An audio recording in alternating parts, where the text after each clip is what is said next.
This channel does not promote any violent, harmful, or illegal activities. All content provided by this channel is meant for an educational purpose only. MDH chana masala এখন ছোলা হোক বা বরবটি দানা, সাদা চানা হোক বা কালো, সব রান্নাই হবে অসাধারণ। MDH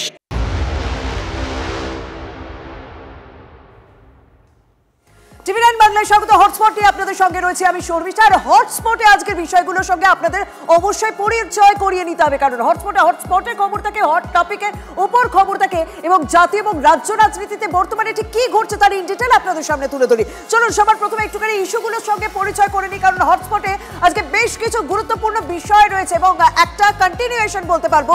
মা আমি চুরি করিনি, গতকাল এই খবর আপনাদের সামনে তুলে ধরেছিলাম না, সেই ক্লাস 7-এ পড়ে কৃষ্ণেন্দু। কিন্তু জানেন তো সত্যি কৃষ্ণেন্দু চুরি করেনি, তার প্রমাণ আমরাও জোগাড় করেছি। সেই প্রমাণ আমরা আপনাদের সামনে তুলে ধরবো। না চুরি করে, না দোষ করে তাকে মরতে হলো, কৃষ্ণেন্দুকে মরতে হলো। সেই খবরের ইন ডিটেল আপনাদের সামনে থাকছে। কল্যাণের গুগলি, কল্যাণ বন্দ্যোপাধ্যায় তৃণমূল সাংসদ তো তিনি রয়েছেন এবং রাজ্যের পক্ষ থেকে বেশ কিছু মামলায় তিনি আইনজীবী হিসেবে হাইকোর্টে দাঁড়ান। সেই হাইকোর্টে দাঁড়িয়ে কল্যাণ বন্দ্যোপাধ্যায় কি গুগলি দিলেন, মানে কোথাও আলোচনার বিষয়বস্তু তার থেকে কি অন্যের দিকে সরিয়ে দিলেন? কেন এই কথা বলছি বলবো আপনাদেরকে, এবং সেটারও বিস্তারিত আপনাদের সামনে থাকছে। বাংলাদেশে কাঁপুনি, বাংলাদেশে ইউনুস কাঁপছে। হ্যাঁ, এটাই তো হওয়ার কথা ছিল, কিন্তু এখন অনেকেই বলছেন যে বাংলাদেশে ইউনুস হয়তো খুব তাড়াতাড়ি নয় ইস্তফা পত্র দিতে পারেন, না হলে হয়তো দেশ ছেড়ে পালিয়ে যেতে পারেন। সেই কারণেই আমি সবার প্রথমে আপনাদের সামনে একটু বাংলাদেশের পরিস্থিতিটাই নজরে রাখি, কারণ যখন এই জল্পনা উঠছে যে মোহাম্মদ ইউনুস অন্তর্বর্তী সরকারের প্রধান উপদেষ্টা, তিনি ইস্তফা দিতে পারেন, তখন কোথাও কি তাকে ঘরে চাপের মুখে পড়তে হচ্ছে? মানে সেনা প্রধান ওয়াকারুজ্জামান তাকে বলেছে ডিসেম্বরের মধ্যে নির্বাচন করতে হবে। অন্যদিকে বিএনপির পক্ষ থেকে চাপ দিচ্ছে যে তাদেরকে নিরপেক্ষভাবে কাজ করতে হবে, কারণ অন্তর্বর্তী সরকারের উপদেষ্টা, 3 উপদেষ্টা, তারা নিরপেক্ষতা বজায় রাখছে না, তারা রাজনীতিতে মাথা গলাচ্ছে। শোনা যাচ্ছে উপদেষ্টাদের সঙ্গে বৈঠকে ইস্তফার ইচ্ছা প্রকাশ করেছেন এই ইউনুস। অন্তর্বর্তী সরকারের মাথায় অন্য কাউকে বসানো হোক, এই কথাও নাকি সে বলেছে। কিন্তু এমন ল্যাজে গোবরে অবস্থা কেন ইউনুসের? পাকিস্তান চীনকে সঙ্গে নিয়ে ভারতের বিরুদ্ধে যে ছক কষার চেষ্টা করেছিল ইউনুস, সেটা কি হচ্ছে না? নিজের দেশটাকে যেমন গোল্লায় পাঠিয়েছে, এবার কি সেই দেশ থেকে পালাতেও চাইছেন এই নোবেল জয়ী? দেখুন তো। গণ আন্দোলনের চাপে শেখ হাসিনা ভারতে চলে আসার পরই মোহাম্মদ ইউনুসের নেতৃত্বে তৈরি হয়েছিল বাংলাদেশের অন্তর্বর্তী সরকার। এবার সরকারের শীর্ষে থাকা সেই ইউনুসই আর পদে থাকতে চাইছেন না। বৃহস্পতিবার অন্তর্বর্তী সরকারের উপদেষ্টা পরিষদের বৈঠকেই পদত্যাগের ইচ্ছা প্রকাশ করেন ইউনুস। বৃহস্পতিবার রাতে ইউনুসের বাড়িতে গিয়ে কথা বলেন জাতীয় নাগরিক পার্টির আহ্বায়ক নাহিদ ইসলাম। বেরিয়ে এসে তিনি জানান, বর্তমান পরিস্থিতিতে আশাহত হয়েই ইস্তফার কথা ভাবছেন ইউনুস। ইউনুসকে পদত্যাগ না করার অনুরোধ জানিয়ে এসেছেন বলেও নাহিদ জানিয়েছেন। সরকার গঠনের কয়েক মাসের মধ্যে হঠাৎ কেন ইস্তফার ইচ্ছা ইউনুসের? এই প্রশ্নেই উঠে আসছে সাধারণ নির্বাচনের প্রতিশ্রুতির কথা। এতদিন আগামী ডিসেম্বর থেকে জুন মাসের মধ্যে বাংলাদেশে সাধারণ নির্বাচনের কথা বলে এসেছেন ইউনুসের অন্তর্বর্তী সরকার, কিন্তু বিএনপির মতো রাজনৈতিক দলগুলি ডিসেম্বরের মধ্যেই ভোট করানোর লাগাতার দাবি করে এসেছে। এমনকি চলতি বছরের মধ্যে ভোট না হলে সমর্থন তুলে নেওয়ার হুঁশিয়ারিও দিয়েছে খালেদা জিয়ার দল। এবার ইউনুসের ওপর চাপ বাড়াতে জাতীয় নিরাপত্তা উপদেষ্টা খলিলুর রহমান সহ অন্তর্বর্তী সরকারের 2 উপদেষ্টার অপসারণ দাবি তুলেছে বিএনপি। ডিসেম্বর 2025-এর মধ্যে একটি জাতীয় সংসদ গঠনের জন্য অবিলম্বে সুনির্দিষ্ট রোডম্যাপ ঘোষণার দাবি জানাচ্ছি। এর অন্যথা হলে জনগণের দল হিসাবে বিএনপির পক্ষে এই সরকারের প্রতি সহযোগিতা অব্যাহত রাখা কঠিন হয়ে দাঁড়াবে। দ্রুত নির্বাচনের দাবি বাংলাদেশের সেনাপ্রধানের সঙ্গে ইউনুসের সংঘাত আরও বাড়িয়ে দিয়েছে। ইউনুসের ইস্তফার ইচ্ছা প্রকাশের একদিন আগেই অন্তর্বর্তী সরকারের উদ্দেশ্যে কড়া বার্তা দিয়েছেন সেনাপ্রধান ওয়াকারুজ্জামান। ডিসেম্বরের মধ্যে সাধারণ নির্বাচন নিশ্চিত করতে বলেন তিনি। অন্তর্বর্তী সরকারের অস্বস্তি বাড়িয়ে জানিয়ে দেন, রাখাইন করিডরের মতো স্পর্শকাতর বিষয় একমাত্র নির্বাচিত সরকারি সিদ্ধান্ত নিতে পারে।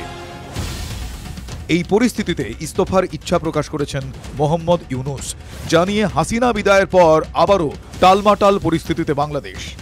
Bureau report, TV nine Bangla.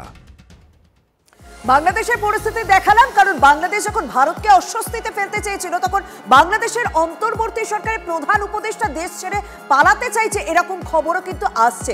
সেই খবরের দিকে যখন নজর রাখছে তখন মনে আছে বাংলাদেশের পরিস্থিতির পরে যখন ভারতের সঙ্গে পাকিস্তানের একটা সংঘাতের আবহ চলছে, তখন আমাদের এক বিএসএফ জওয়ানকে আটক করেছিল পাকিস্তান। অবশেষে সেই পূর্ণাম কুমার সাউ তিনি কিন্তু বাড়ি ফিরলেন, কারণ ভারতের চাপে পড়ে পাকিস্তান তাকে ছাড়তে বাধ্য হয়েছিল। বাংলার বিএসএফ জওয়ান পূর্ণাম কুমার সাউ পাক রেঞ্জার্সের হাতে বন্দী হয়েছিলেন, ভারতের চাপে তাকে ফেরত দেওয়া হয়। আজ তিনি হাওড়া স্টেশনে পৌঁছন, ইতিমধ্যেই সে বাড়ির উদ্দেশ্যে রওনা দিয়ে দিয়েছে এবং কিছুক্ষণ আগে সে মিষ্টির দোকানেও গিয়েছিল। তবে এই পূর্ণাম কুমার সাউয়ের সঙ্গে আমাদের প্রতিনিধির কথা হয়েছিল। পূর্ণাম কুমার সাউ যে পাক রেঞ্জার্সের হাতে বন্দী ছিল, সে কি বলেছে জানেন? সে বলেছেন আমি আবার ফৌজে যাব, ফৌজরা কখনো ভয় পায় না। শুনুন তার বক্তব্য, এক্সক্লুসিভ প্রতিক্রিয়া টিভি 9 বাংলায়। आपको जब वहाँ पे लेके गए तब आपको डर लगा था परिवार के लिए? फौज में आदमी नौकरी करता है निडर होके, सोल्जर को कभी डर नहीं लगता। आप कैसा लग रहे हैं? पापा से मिले, देखे बहुत खुशी की बात है कि आप लोग की मदद से मैं पापा मम्मी और अपने परिवार से दोबारा मिल पाया। आपका आँख देख के पता लग रहा है कि आप खुश का जो आंसू बोलते हैं निकल आते हैं, वो निकल आ रहे हैं। निकल आ रहा है, लेकिन मैडम हम सोल्जर है, सोल्जर कभी रोते नहीं हैं। फिर वापस जाएंगे? वापस जरूर जाएंगे। फौज में भर्ती है तो फौजी आदमी निडर होता है, कहीं भी भेज दो इसको, फौज डरता नहीं है। একদম সেনাদের ভয় থাকতে নেই, কারণ আমরা যাতে না ভয় পাই তারই ব্যবস্থা তারা নিশ্চিত করে থাকে। তাই সেনা পূর্ণাম কুমার সাউ পিএসএফ সে বলছে যে আবারও সে কাজে ফিরে যাবে, কারণ ভয় পেলে চলবে না। রিষ্টা তার বাড়ির অবস্থা তুলে ধরবেন আমার সহকর্মী সুজয় আমার সঙ্গে রয়েছে, তার সঙ্গে একটুখানি কথা বলি। সুজয়, আর কিছুক্ষণের মধ্যে হয়তো বাড়িতে পৌঁছে যাবে পূর্ণাম কুমার সাউ, কিন্তু তুমি একটু আগে থেকে দেখাচ্ছিলে যে তার বাড়ির সামনে একেবারে তুঙ্গে প্রস্তুতি বলা যেতে পারে।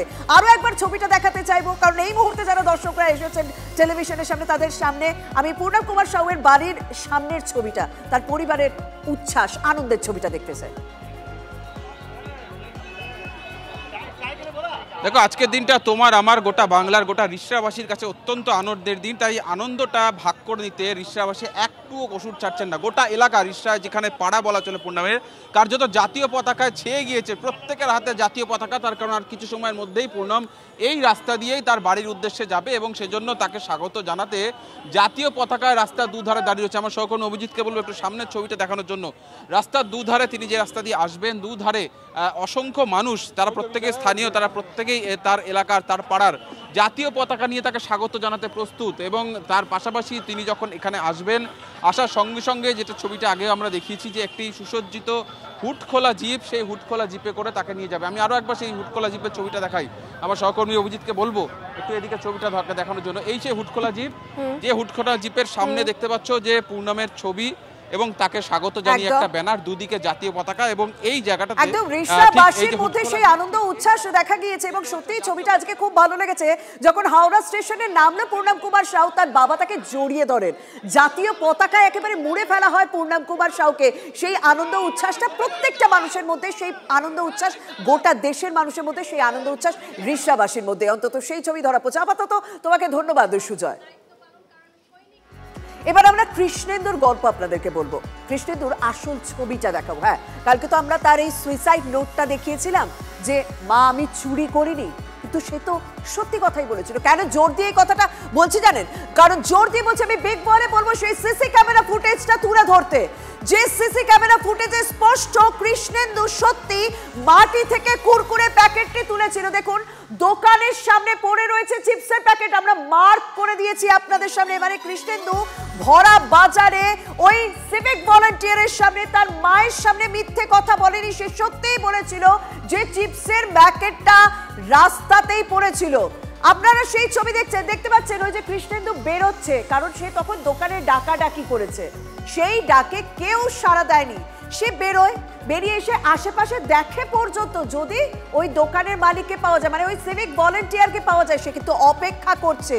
সে যদি চুরি করারই মানসিকতা থাকতো সে কিন্তু না বলে নিয়ে চলে যেত, সে কিন্তু অপেক্ষা করছে, সে দেখছে।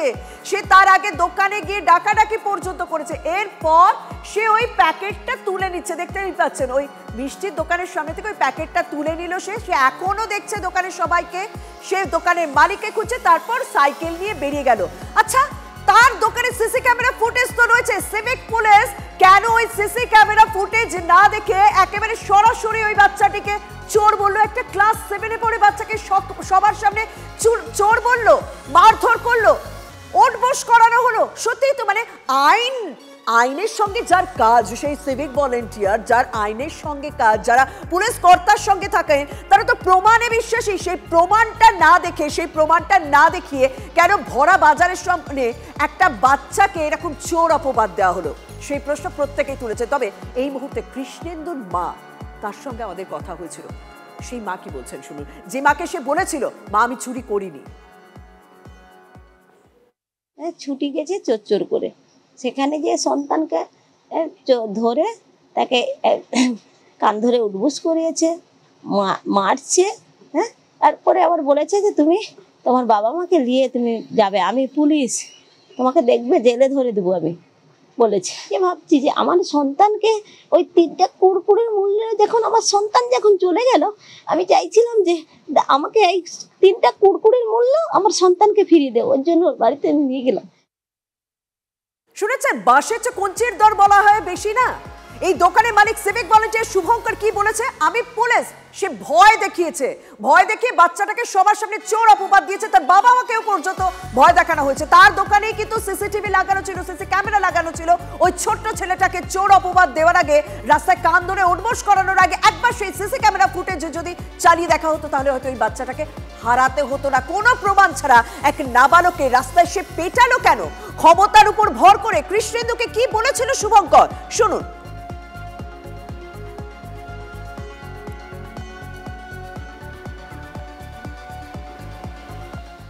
ছুটি গেছে চোর করে, সেখানে যে সন্তানকে ধরে তাকে কান ধরে উঠবোস করিয়েছে, মারছে।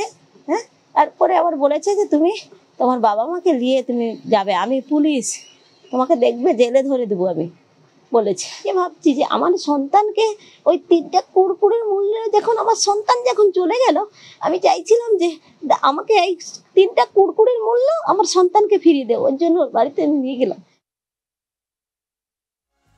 শোনাচ্ছি, বারবার শোনাবো, কারণ যদি এই ধরনের মানুষের কোন রকম একটুখানি মানবিকতা ফিরে আসে এই মায়ের বক্তব্যের পর, যে 3টে চিপসের প্যাকেটের দামের সঙ্গে আমার সন্তানের দাম এক হয়ে গেল, মানে সন্তানটা চলে গেল।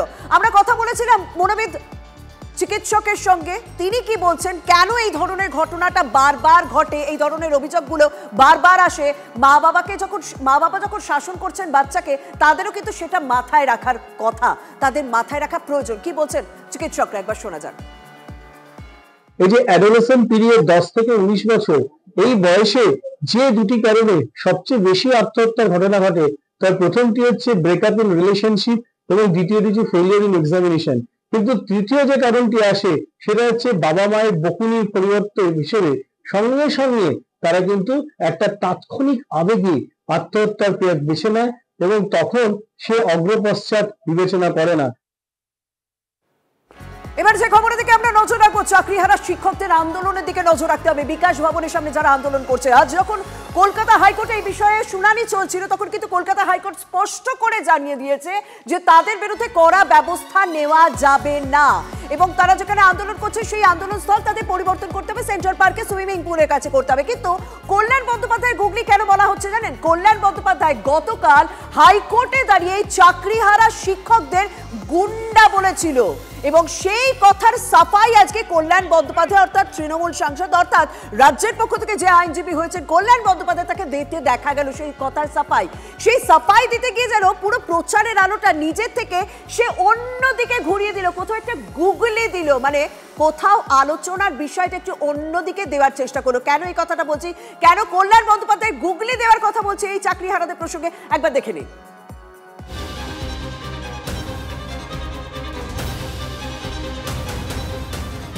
চাকরি ফিরে পেতে পথে নেমেছেন ওরা। ঝড় বৃষ্টি রোদ কোনো কিছুই দমাতে পারেনি। পুলিশের লাঠি, তৃণমূল নেতার সাঙ্গপাঙ্গদের কাছে মার খাওয়া সবই জুটেছে, এবার গুন্ডা তকমাটাও জুটে গেল।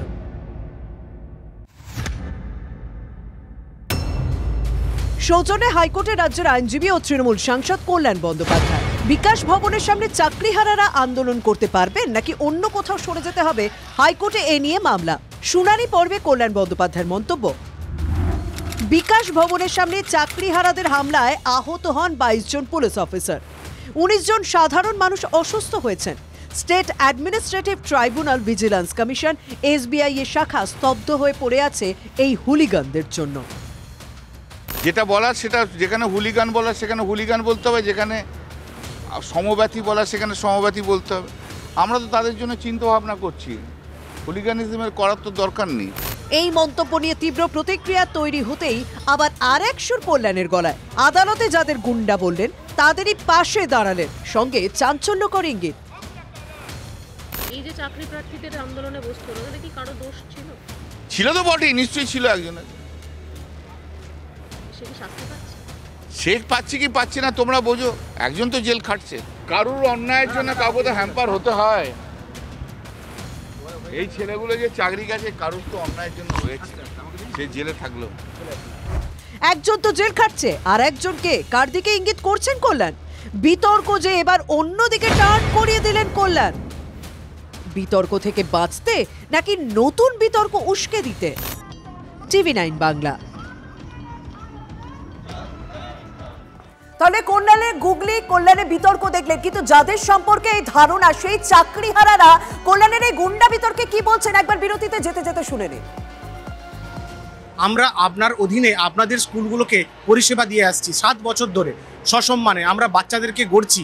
তাহলে আপনি যদি আমাদের সম্পর্কে এই ধরনের নোংরা মন্তব্য করেন তাহলে আমাদের স্টুডেন্টদের কাছে কি বার্তা পৌঁছাবে? আমরা শান্তিপূর্ণভাবে অবস্থান করছিলাম, হঠাৎ পুলিশ আমাদেরকে লাঠিচার্জ করে। গুন্ডাগিরি তো পুলিশ করেছে, সুতরাং এই তকমা তো ওনাদের দেওয়া উচিত। উনি আদালতে রাজনীতি করছেন না ওকালতি করছেন সেটা ওনার সম্পূর্ণ নিজস্ব বিষয়।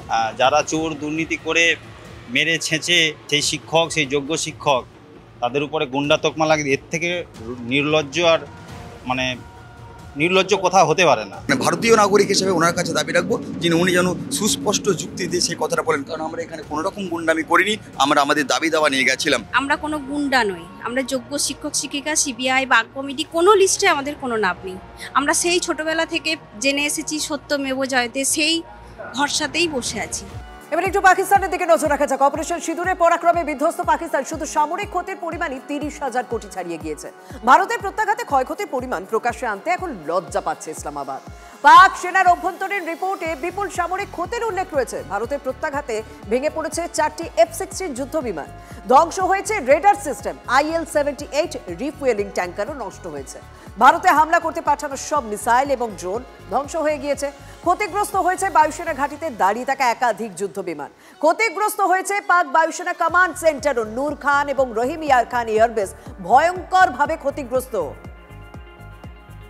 যাই হোক, হটস্পটে আজকে গুরুত্বপূর্ণ খবরগুলো আপনাদের সামনে তুলে ধরলাম। আরো বেশ কিছু ইনফরমেশন রয়েছে, তবে তা জানার জন্য দেখতে হবে TV9 বাংলার সঙ্গে থাকুন। হটস্পট আজ এখানে শেষ করছি।